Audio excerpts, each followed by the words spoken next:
Hello, my name's Gabriel and I have what they call schizophrenia. I first want to apologize for my absence. Sometimes I have to step back a bit and take care of my own mental health before I can start helping others. Sometimes I take little breaks, but I'm going to try my best, especially in this new year, to upload a video multiple times a week. So this video is about what I experienced in my last psychosis.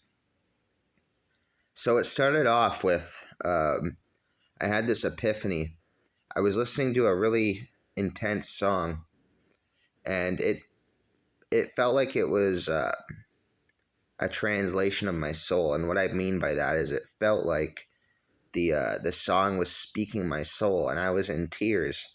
It was beautiful, but um, it quickly became a nightmare because it made me seek communication with angels, and I started to think I was communicating with angels, and then suddenly there was dark entities like black shot. I had a dream that my sister's cat was, and the cat's a black cat. So in the dream, my sister's cat was um, was demonic in the dream, and there was this black shadow figure that said, "This is a cat, and it's been here the whole time." And there was like creepy Wizard of Oz music playing in the background of the dream. And I woke up and ran upstairs because my bedroom was in the basement of my mom's house, and this basement has creepy vibes. I still haven't been in that basement for 3.5 years. The last time I went in that basement bedroom was during my last psychosis, which was in 2020, the summer of 2020. But yeah, I thought I was speaking to entities. And then one day a voice came, and it was disguising itself as an angel, and it said, "You have to go to sleep." And I was freaking out because I didn't know why it wanted me to sleep. It was making me nervous.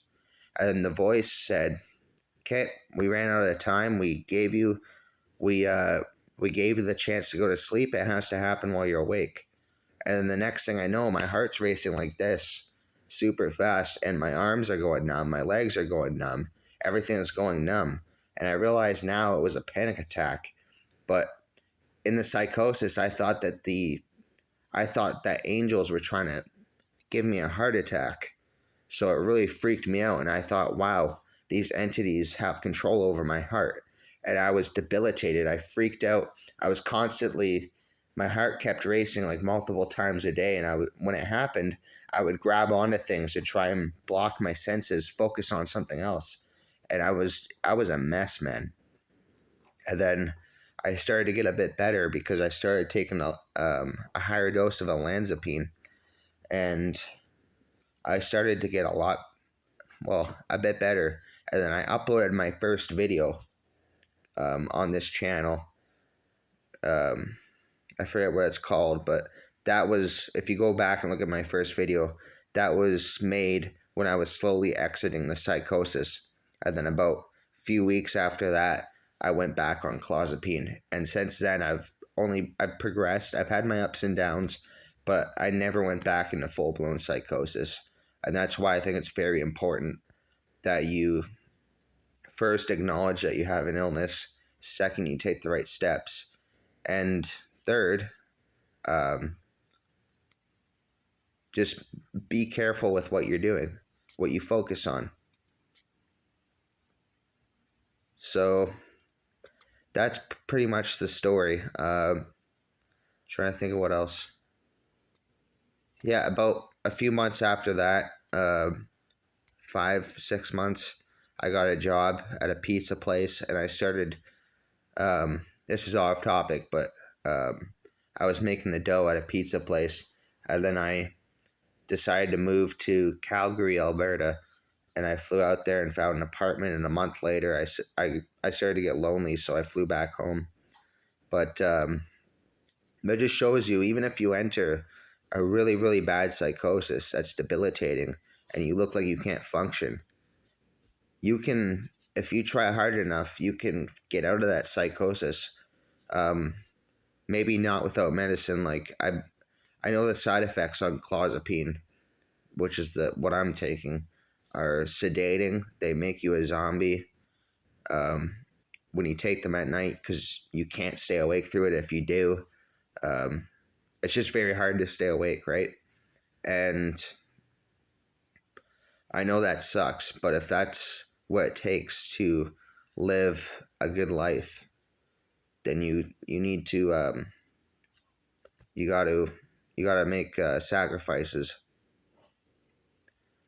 So yeah, trying to think of what else. Yeah, I know now that it was just panic attacks, but at the time I thought they were heart attacks, and for a while I had hypochondria after that, which is where you fear something going wrong with your body. But um, yeah, I thought the voices were capable of making my heart stop, and that scared me because it felt like it was out of my hands whatever happened. But thank God I know now that it was just a panic attack and it wasn't dangerous. It wasn't going to kill me. It was just a panic attack. It wasn't dangerous, and there was nothing really there. There wasn't spirits talking to me. I believe some of the things I experienced could have been a bit paranormal, but I know that those spirits or those voices were not spirits. I know that now. And I know that if there is a God, God wants me to live. And that those voices, whatever they were, was just a figment of my imagination. And when you're in psychosis, it's really hard to see that. It's really hard because almost everything you imagine feels real in psychosis. And it's like taking a large dose of psychedelics. But the only difference is you never come back from the high unless you start taking clozapine or olanzapine or Seroquel, or if you get extremely lucky. But that's about it for this video. Hit that subscribe button. Subscribe for more. If you have any questions, let me know. I can't reply to all my comments because people are watching my older videos and my new videos, and I would have to go through every video to find them. And I have like 91, 92 videos now, I think. But yeah, that's about it for this video. I hope you enjoyed, and I will see you in another video. My name's Gabriel, and I have what they call schizophrenia. Have a beautiful day.